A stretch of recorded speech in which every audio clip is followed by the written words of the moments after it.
Hala, si Mateo naliligo ng ulan. Ate Bedang, ligo na tayo ng ulan. Baka papagalitan ako ni nanay. Sige na, self maligo. Sige, antayin mo ako, hahabulin kita.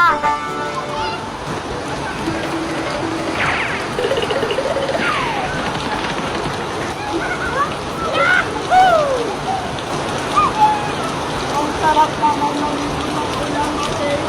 Mateo, dito tayo sa tapat ng bahay. Kunyari, bangka-bangka tayo. Dito natin sa gitna. Wow! Paano ako sasakay dyan? Ikaw na yung nandyan. Amin naman tuwang. Mateo, ako muna dyan. Yan. Huwag mo akong tutulak, ha? Ang lamig naman dito. Huwag kang maingay, baka lumabas si Nanay Mateo. Huwag kayong maingay. Baka si Nanay magising, matutulog yun, tumakbo ako.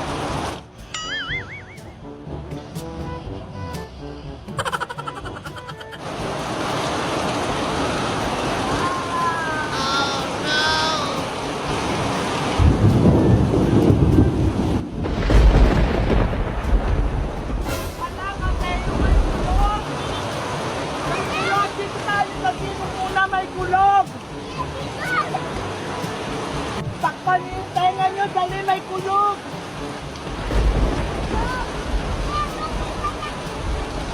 Huwag kayong maingay.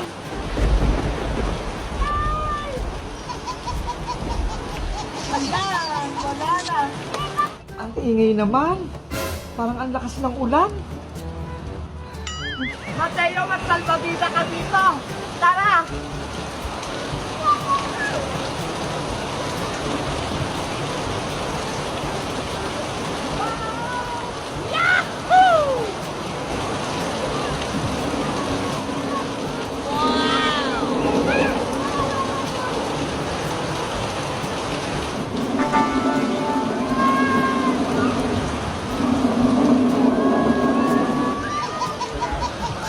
Naku! Siguradong naligo na naman si Bebang. Bebang! Ang tugas naman eh. Itulak niyo rin ako. Kayo nga, tinutulak ko kanina eh. Lakasan niyo kasi yung pagtulak niyo. Ang tugas niyo naman eh. Ano ba yan? Ayaw naman umandap. Ang tugas-tugas ko naman eh. Kapag ako nga, tinutulak ko kayo.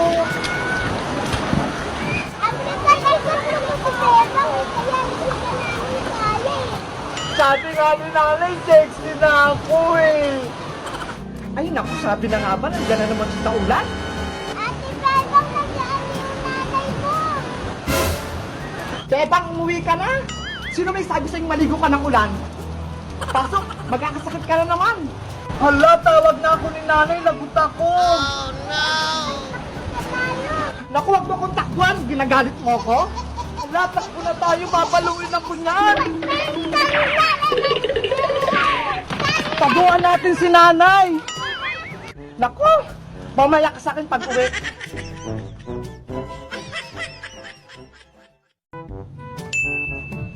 Hoy, Bebang! May bagong chismis! Kilala mo ba si Jennifer? Sinong Jennifer na naman yan, princess? Yung taga-kabilang classroom, alam mo ba, pumupo daw siya sa upuan na kahapon. Oh, no! Ano? Napupo? Kawawa naman! Kadiri nga eh! Ew! Ikaw talaga, kaaga-aga, chismis ka agad. Eh bakit? Narinig ko lang naman ah. Buti nga sinabi ko pa sa inyo eh. Malay mo, hindi totoo. Nagpapaniwala ka agad? Totoo kaya, bali-balita nga yan eh. Huwag na kayo maingay dyan dalawa. Nandiyan na si Ma'am oh. Wow! Ay, nandiyan na si Ma'am. Good morning, class! Good morning, Teacher Agnes! Ang ganda niyo po ngayon, Ma'am Agnes. Parehas po tayo. Thank you, Princess. A few inches later. Okay, class. Di ba may pinagawa kong homework sa inyo kahapon? Ipasa niyo na sa akin ngayon. Hala, Bebang. May assignment ba tayo? Meron. Di ba may sinabi si Ma'am kahapon? Bakit, Princess? Wala ka bang ginawang assignment? Nakalimutan ko eh. Naglaro kasi ako kahapon. Ay nako, kung ano-ano naman siguro pinagagawa mo sa bahay nyo, kaya hindi ka nakagawang assignment. Ano ba yung pinagawang homework ni Ma'am? Sabi ni Ma'am, mag-drawing daw tayo ng animals at kung anong kinakain nila. Di ba, Iska? Tignan mo, Princess, oh. Si Chuchu yung drawing ko, tapos may kinakain siyang buto-buto. Di ba? Ang galing ko. Ito naman sa akin. Si Cuting, ang ganda, may kinain siyang isda. Naku, kayong dalawa, hindi kayo marunong mag-drawing. Hello, ikaw nga walang assignment eh. Ang dami pang sinasabi. Saglit lang, kagawa din ako ng assignment ko. Iska, peram ako ng pag-drawing. O ito, madamay pa ako sa'yo eh. Maganda yung drawing ko para malaki din yung score ko kay Ma'am. Patingin ako ng mga assignment nyo. Akin na. Ito po sa akin, Ma'am. Siya po yung alaga kong si Cuting. May kinain siyang isda. Kaya po, ayun, tinik na lang yung natira. Ito po sa akin, Ma'am. Si Doggy. Tapos, kumain siya ng mga buto-buto. Very good. Very good daw tayo, Iska. O, Princess. Asan yung homework mo? Wait lang po, Ma. Malapit na po ako. Hay nako, bakit ka dito sa school nagawa ng assignment mo? Dapat sa bahay mo yung ginagawa. Ito na po, Ma'am. Tapos na po ako. Sa susunod, Princess, ha? Hindi ko na ito tatanggapin. Kapag sinabing homework, sa bahay nyo gagawin. Opo, Ma'am. Sorry po. Ano itong drawing mo, Princess? Ang sabi ko, mag-drawing kayo ng animals, pati pagkain nila. Bakit nag-drawing ka ng bundok? Kabayo po yung drawing ko, Ma'am. Niloloko mo ba ako? Nasaan yung kabayo dyan? Ito po yung tali ng kabayo, Ma'am. Kaso, umalis na po siya kasi naubos yung damong pagkain niya. Kaya ayun, lumipat siya sa kabila. Mamaya po, antayin nyo lang, babalik po yung kabayo. Naku, Princess! Pinaglolok mo ako. Bukas, tawagin mo yung nanay mo. Mag-uusap kami. Hala, tama naman po itong drawing ko eh. May kabayo po ito eh. Siguro hindi pa kayo nakakita ng kabayo. Pumunta kayo sa Batangas. Marami doon.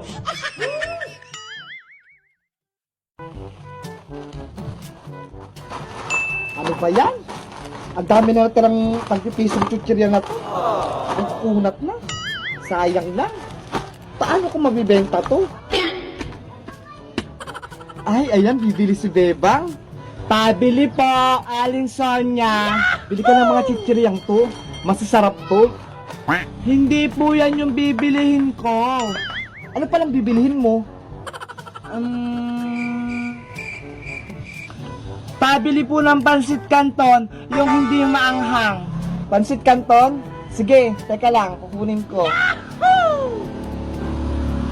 Oh, eto na, Bebang.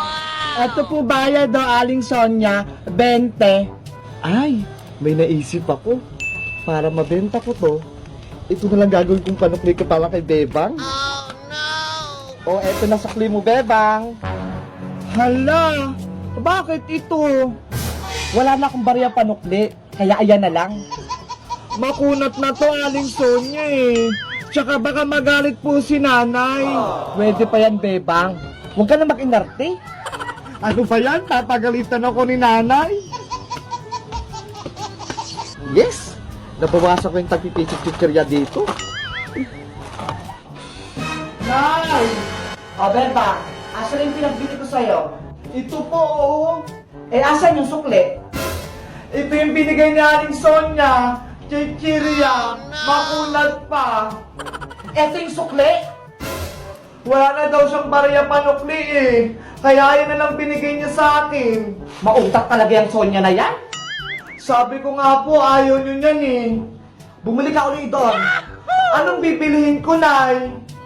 Bili ka ng 5 pisong paminta. Paminta? Asan yung ipangbabayad ko? O, ito o. Ayan ang pangbayad mo sa kanya. Hala, hindi naman to pwede na eh. Hindi naman to pera eh. Sabihin mo sa kanya, wala akong barya. Saka sa kanya ang galing. Kaya pwede na yan. Sige na nga.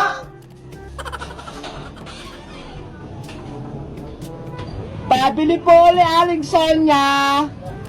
Ano na naman bibilhin mo, Bebang? Paisa-isa ka naman? Pabili po ng 5 pisong paminta. Paminta ba? Durog o buo? Durog po. Tulad ng pagdurog niya sa puso ko.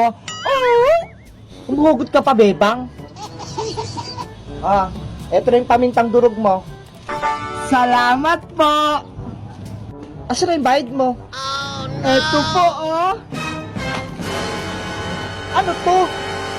Ayan po yung sukli nyo sa akin kanina. Di ba po sabi nyo sa akin, pwede pa yan? Huh? Tsaka sabi ni nanay, wala daw siyang barya eh. Kaya ayun na lang binigay niyang pambayad.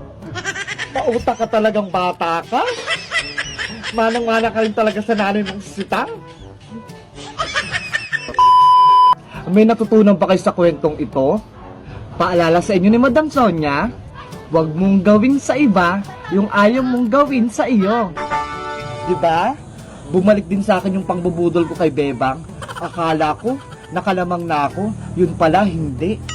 Kaya kayo, huwag nyo yung gagayahin ha. Salamat sa panonood. Huwag kalimutang mag-subscribe sa aking YouTube channel. At syempre mag-follow sa aking page. Madam Sonya Forever. Aling Sonya! Anong bibilihin mo, Bebang? Pabili po ako ng Safeguard, yung Bioderm. Ha? Safeguard na Bioderm pa? Ano pa talaga? Yung sabon po ni nanay, yung lagi niyang binibili sa inyo, yung pantanggal niya ng buni sa puwet. What? Hanggang ngayon may buni pa rin sa sitang? Matagal na yun ah. Hindi pa rin nawawala? Opo, hindi pa po rin nagaling. O teka, kukunin ko lang. Ito yun oh. Opo, ayan po yun. Magkano po yan, Aling Sonya? 20 pesos. Eto po bayad ko ha.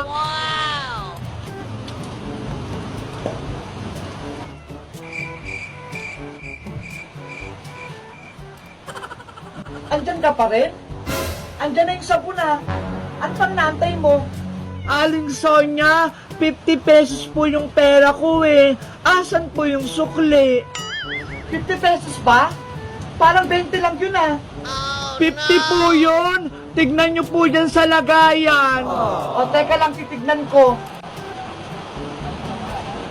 Ay, 50 nga.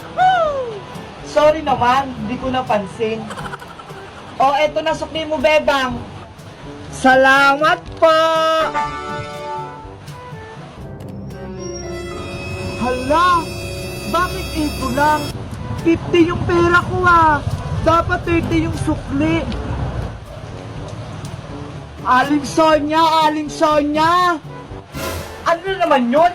Istolpo ka sa pagtitiris ko ng tigyawat? Kulang pa rin po itong binigay niyang sukli sa akin!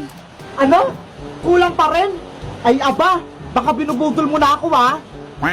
Di ba po 50 pesos yung pera ko? 20 pesos yung sabon? Dapat 30 yung sukli nyo sa akin. Magkano ba binigay ko sa'yo? Ito po oh, 20 pesos lang. Ay, oo nga kulang.